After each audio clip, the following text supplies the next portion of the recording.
रस्म व रिवाज। किसान अपने गधे को अपने घर के सामने बांधने के लिए हमसाये से रस्सी मांगने गया तो हमसाये ने इनकार करते हुए कहा, रस्सी तो नहीं है मेरे पास, मगर एक बात बताऊं, जाकर अमल करो तो रस्सी की ज़रूरत नहीं पड़ेगी।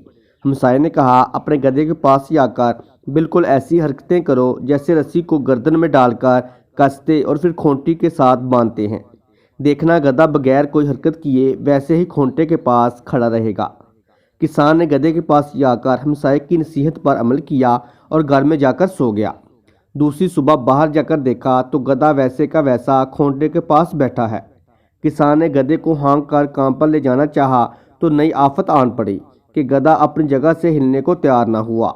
खींचने, जोर लगाने और डंडे बरसाने से भी काम ना बना तो हमसाये से जाकर कहा, भाई तेरी नसीहत बांध देने तक तो ठीक थी, मगर अब मेरा गधा काम से तो जाता रहा है, अब क्या करूं? हमसाये ने पूछा, आज काम पर जाने से पहले क्या तूने पहले उसकी गर्दन से रस्सी खोली थी?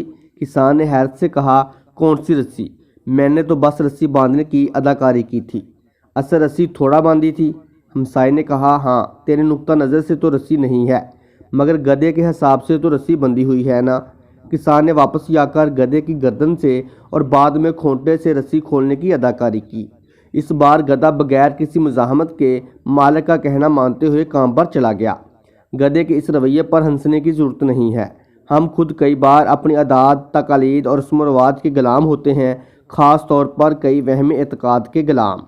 हमें भी कई बार इस बात की सख्त ज़रूरत होती है कि उन खुफिया और गैर मर्जी रस्सियों को तलाश करें जो हमारी गर्दन को अपने शिकंजे में जकड़े हुए हैं और हमें आगे बढ़ने से रोके रहती हैं।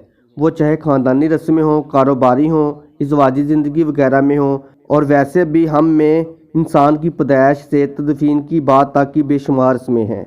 इस तरह की सबक आमोज़ उर्दू कहानियों और मोरल स्टोरीज़ के लिए हमारे चैनल को सब्सक्राइब, वीडियो को लाइक और शेयर करें।